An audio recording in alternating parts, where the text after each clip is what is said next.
नमस्कार, स्वागत है आपका। न्यूज कोड देख रहे हैं आप और मैं हूं आपके साथ लता। क्या केदारनाथ विधानसभा सीट पर वाकई जनता बीजेपी से नाराज चल रही है? क्या केदारनाथ में अब जनता को भरोसा जो है नेताओं से, पार्टी से विश्वास उठ चुका है कि वहां पर जो है अब उनके लिए जो चीजें हैं अस्थायी तौर पर, दुर्गम स्थानों के तौर पर अब वो ठीक नहीं हो सकती है? क्या ये भरोसा उनको अब नहीं है? अब दरअसल आप ही कह रहे होंगे कि आखिर मैं इस तरह की बातें क्यों कर रही हूँ, क्योंकि आज जो है विधानसभा जो सीट खाली थी, उपचुनाव उसमें हुआ। और हालांकि हम लंबे समय से देख रहे थे, चाहे सीएम पुष्कर सिंह धामी हो, चाहे आशा नौटियाल हो, चाहे मनोज रावत हो, चाहे हरीश रावत हो, चाहे भुवन कापड़ी हो, चाहे तमाम बड़े बड़े नेता, चाहे कांग्रेस के हो, चाहे बीजेपी को हो, बड़ी बड़ी बातें तो करते हुए दिखाई पड़ रहे थे, जनता से तमाम दावे और वादे तो करते दिखाई पड़ रहे थे। लेकिन क्या उन दावों और वादों का असर जनता के दिमाग में कुछ नहीं हो पाया, या जनता को नेताओं से विश्वास ही क्या उठ चुका है? क्योंकि जिस तरीके से जो उम्मीद थी और जिस तरीके से बीजेपी पूरी कोशिश कर रही थी, क्योंकि पीएम नरेंद्र मोदी की ड्रीम प्रोजेक्ट वाली ये सीट है, और ड्रीम प्रोजेक्ट सीट होने के साथ साथ, क्योंकि अगर हम पिछला इतिहास देखें बीजेपी के लिहाज से, चाहे बद्रीनाथ सीट हो चाहे अयोध्या सीट हो, प्रतिष्ठा जो है दांव पर यहाँ पर बीजेपी की लगी हुई थी। क्या उसमें अब डामाडोल साफ तौर पर दिखाई पड़ रहा है? क्या इसीलिए जो बीते रोज हमने देखे थे आशा नौटियाल, जिनके आंसू तक नहीं आ रहे थे, जबरदस्ती आंसू निकालने की कोशिश की जा रही थी? अब दरअसल आप भी सोच रहे होंगे कि आखिर इस तरह की बातें मैं क्यों कर रही हूँ। बहुत पॉजिटिव दिन रहा, चुनाव हुआ, लोगों ने मतदान किया, अपने मतों का इस्तेमाल किया, लोग पहाड़ों से जो है घर से बाहर निकले और अपने मतों का इस्तेमाल किया। लेकिन क्या तस्वीर वाकई इतनी अच्छी है?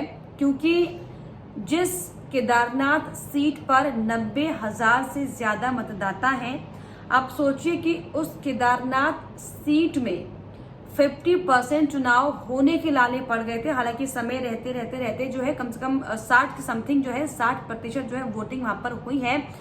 लेकिन सुबह से अगर हम वोटिंग प्रतिशत की बात कर ले, क्योंकि पहाड़ी इलाकों में हम अक्सर देखते हैं कि लोग सुबह सुबह उठ के अपने सारे कामकाज निपटा लेते हैं, दोपहर तक जो है चीजें खत्म हो जाती है। हालांकि दोपहर के बाद जो है थोड़ा सा वोट प्रतिशत बढ़ाने की कोशिश की गई, क्योंकि पूरी ये कोशिश हुई है कि लोगों से रिक्वेस्ट की जाए घर घर जाके कि आप जो है अपने मतों का इस्तेमाल करें, अपने मतों को व्यर्थ ना जाने दें।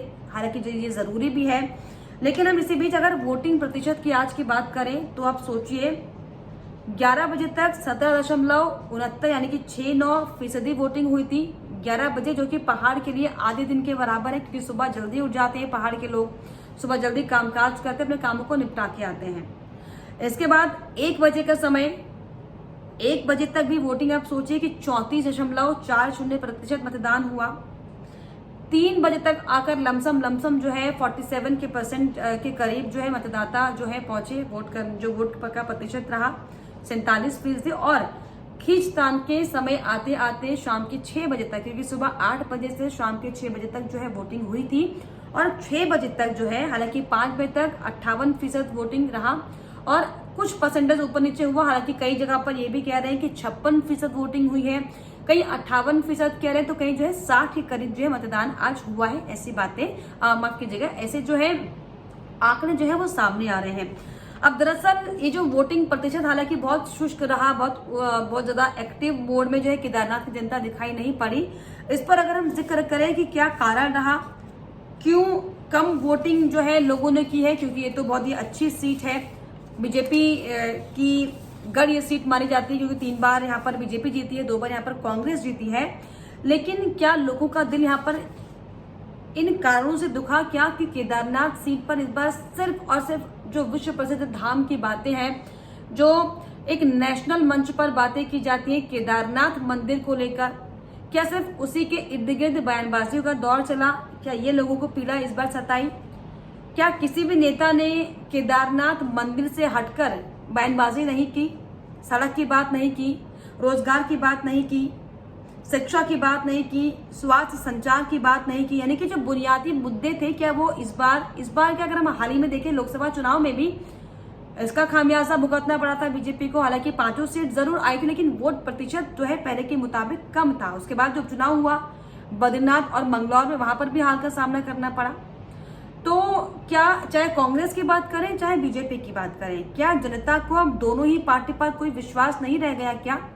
क्योंकि केदारनाथ तक ही जो है, केदारनाथ विधानसभा का उपचुनाव सिमट कर रह गया, वो भी केदारनाथ तक सिमटने के बावजूद भी केदारनाथ की जनता की पीड़ाओं को नहीं समझा गया क्या?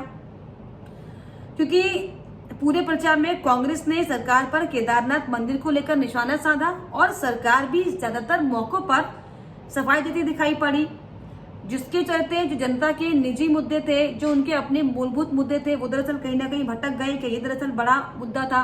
और शैला रानी जो कि पहले विधायक थी सीट से, क्या उनके वोटों को साधने की कोशिश हुई, चाहे वो कांग्रेस की तरफ से हो चाहे वो बीजेपी की तरफ से? क्योंकि जिस तरीके से सीट बंटवारे के दौरान शैला रानी की बेटी को जब टिकट नहीं दिया गया था, तमाम कैसबाजी का दौर शुरू हो गया था।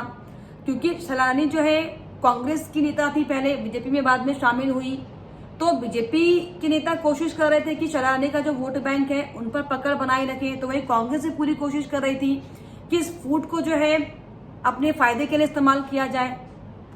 क्या ये बड़ा मुद्दा था? और ऐश्वर्या रावत की अहम भूमिका जो रही थी उनकी, क्योंकि माता जी जो थी वो विधायक थी, तो सहानुभूति का वोट जो बीजेपी ले सकती थी, क्या वो बीजेपी वोट नहीं ले पाई? और इसके अलावा क्या अलग अलग जो गुटों में कांग्रेस पार्टी अक्सर बढ़ती हुई दिखाई पड़ती और इस चुनाव में भी दिखाई पड़ रही थी, नेताओं के नामों को लेकर, प्रत्याशी के नामों को लेकर, क्या अलग अलग गुटों में बंटने के बावजूद जो एकजुट होकर प्रचार प्रसार कांग्रेस पार्टी ने किया, क्या ये दरअसल बड़ा मुद्दा रहा कि जनता जो है एक तरफ, हालांकि हो सकता है कि कांग्रेस इसमें कामयाब जरूर रही होगी लेकिन एकजुटता दिखाने में, लेकिन क्यों जनता विश्वास नहीं कर पाई? दरअसल ये बड़ा कारण है क्योंकि जिस तरीके से जो उम्मीद थी कि कम से कम 70-80% जो है यहाँ पर वोटिंग होगी, क्योंकि केदारनाथ में जिस तरीके से अभी पिछले दिनों जो आपदा आई थी, लोगों को तमाम शिकायतें की सरकार से कि ये उनके लिए सुविधा नहीं की गई, ये तमाम परेशानी है जिस पर गौर नहीं किया जा रहा, क्या उसी का असर इस धीमी गति से हुए चुनाव में देखने को मिला है क्या? हालांकि तमाम अन्य मुद्दे भी हैं, क्योंकि कई लोगों ने तो आप सोचिए कि चुनाव का बहिष्कार किया, ये दरअसल बड़ा कारण है कि चुनाव में मत प्रतिशत जो है कम रहा। केदारनाथ उपचुनाव में बांजगडू, तोक और ध्रुवनगर के वोटरों ने जो है चुनाव का बहिष्कार किया है साफ तौर पर, क्योंकि लोगों का ये कहना है कि कई बार शिकायतें की गई लेकिन सरकार ने उनकी पीड़ा को नहीं समझा, उनकी बातों को नहीं समझा, उनके घर तक सड़क नहीं पहुंची। क्योंकि अगर हम बांजगडू तोक की बात करें तो 80 और ध्रुवनगर के करीब 350 से 400 वोटरों ने जो है चुनाव का बहिष्कार किया। और ये सिर्फ दरअसल 2 वो गांव है जिनका मैं जिक्र कर रही हूँ। कई छोटे छोटे ऐसे गांव हैं पहाड़ के इलाके जहां पर लोग जो है असुविधाएं होने की वजह से वोट देने नहीं पहुंच पाए, लोगों की शिकायतें इतनी थी वो इसलिए वोट करने नहीं पहुंच पाए। तो क्या ये वो कारण आपको लगता है कि इस बार जो एक्टिव फॉर्म में बीजेपी दिखाई पड़ रही थी, कांग्रेस दिखाई पड़ रही थी, अपने अपने मुद्दे को, अपने क्या खासतौर पर केदारनाथ के इर्द गिर्द चुनाव जीतने की कोशिश की जा रही थी, क्या लोगों को इससे पीड़ा हो गई कि उन्होंने किसी पार्टी को वोट नहीं किया? क्यों ये वोट प्रतिशत कम रहा? क्या इससे ये सोचने का विषय नहीं है क्या? क्योंकि 90,000 से ज्यादा आप सोचिए कि मतदाता हैं। हालांकि क्या कारण रहा? क्योंकि मौसम अच्छा खासा केदारनाथ में था, ये भी नहीं कि पहाड़ी इलाके में ठंड है तो ठंड ज्यादा होने की वजह से लोग नहीं पहुंचे, अच्छी खासी धूप खिली हुई थी। उसके बावजूद भी जो है लोगों ने मतदान करने में इतनी आनाकानी करी, इसके पीछे आपको क्या लगता है कि क्या कारण हो सकते हैं? और अब इन कारणों का असर आगामी 23 नवंबर को जो है किसके पक्ष में दिखेगा, किसके विपक्ष में दिखेगा, आपको कमेंट करके बताइएगा। और आप ये बताइएगा कि अगर आप केदारनाथ की जनता है तो क्या कारण रहा कि बहुत धीमी गति से मत प्रतिशत बढ़ा? क्या लोगों में उत्सुकता चुनाव को लेकर अब खत्म हो गई है, या फिर लोग अपने मूलभूत सुविधाओं के जो है कारणों से नाराज हैं कि उनकी जो जरूरतें वो पूरी नहीं हो पा रही हैं?